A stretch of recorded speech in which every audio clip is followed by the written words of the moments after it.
What is it, do you think, about your game that has people just can't wait to see you on the professional level? I think it's just... It was supposed to be the victory lap.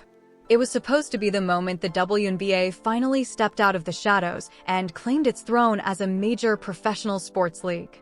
The headlines were everywhere, screaming about a historic, record-breaking media rights deal worth $2.20 billion. On paper, it looked like the ultimate win, a validation of nearly 3 decades of grinding struggle. But while the executives were popping champagne in corporate boardrooms, the players weren't celebrating. In fact, they were furious. Almost immediately after the numbers leaked, the narrative shifted from celebration to suspicion and then to outright hostility. Why? Because Caitlin Clark didn't just bring fans to the arena, she brought a magnifying glass to the business. And under that scrutiny, cracks started to appear. Cracks that had been plastered over for years. We aren't just talking about a bad negotiation. We are talking about accusations that the league's leadership, specifically Commissioner Cathy Engelbert, may have severely undervalued the most valuable asset in women's sports history.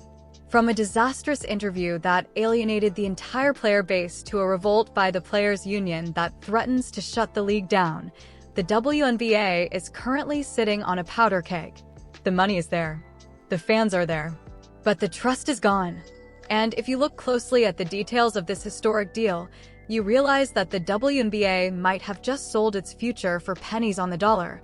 This is the story of how the league fumbled the biggest bag in sports history, and why the fallout is just beginning. But to truly understand the magnitude of this failure, we have to peel back the layers of the Clark effect and look at the raw data the league seemingly ignored.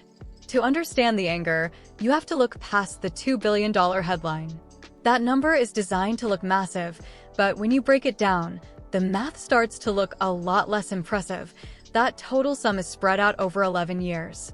That averages out to about $200 million a year. Now compare that to the previous deal.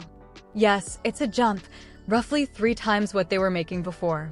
But compare it to the reality of what happened in the last 12 months, and suddenly it looks like pocket change. Here's the shocking detail most people missed. The WNBA's deal was negotiated alongside the NBA's massive $76 billion package. The accusation coming from insiders is that the WNBA was treated as a throw-in, a bonus feature to sweeten the pot for the NBA's partners like Disney and Amazon. Think about it from the network's perspective. They were desperate to secure the NBA rights. The NBA knew this. The theory is that the NBA used the WNBA inventory as a cherry on top to close its own massive deals, rather than letting the WNBA test the open market on its own merits. By locking in this rate for 11 years, the league has effectively bet against its own growth. They signed a contract based on yesterday's viewership numbers. At the exact moment, viewership was skyrocketing by 400%. Imagine selling your house for what it was worth 5 years ago, right as a gold mine is discovered in the backyard.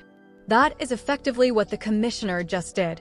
Critics argue that by tying itself to such a long-term deal without enough flexibility, the WNBA has capped its earning potential for a decade. This decision looks even worse when you look at the specific metrics Caitlin Clark is generating.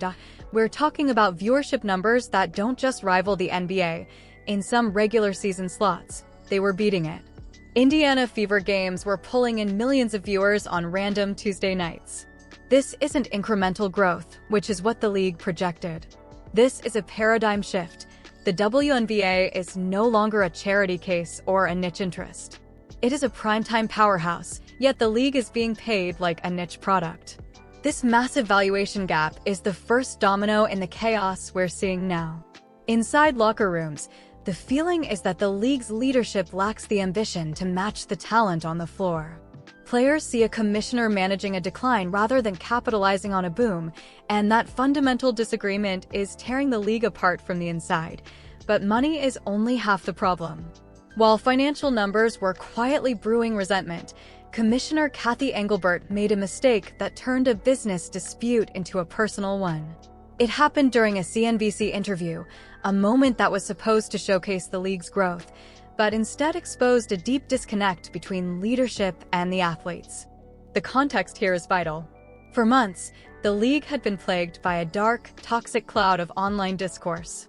The rivalry between Caitlin Clark and Angel Reese, fueled by social media algorithms and race-baiting commentary, had turned ugly. Players were receiving death threats. They were being harassed at hotels. The atmosphere was becoming dangerous. The interviewer asked the commissioner a straightforward question about this dark side of engagement: the racism, the misogyny, and the online harassment players were facing. This was a layup. It was an opportunity for the commissioner to stand up for her players, to condemn the toxicity, and to draw a hard line in the sand protecting the humanity of the women who built this league. Instead, she fumbled. Engelbert pivoted to a cold, calculated business answer, comparing the situation to the famous rivalry between Magic Johnson and Larry Bird in the 1980s. She essentially argued that rivalry is good for business because it drives viewership and ad dollars. She spoke about marketing revenue and engagement metrics. While her players were fearing for their safety, the locker rooms exploded.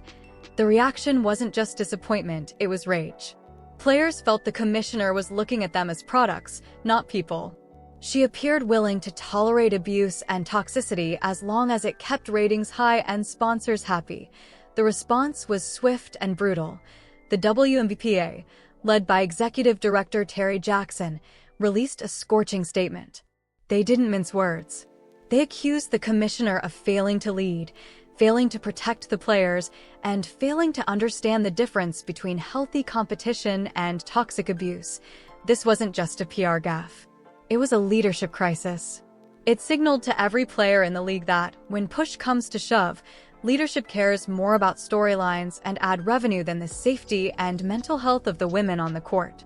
It was the moment the commissioner lost the locker room, and it poured gasoline on the fire of the upcoming labor negotiations.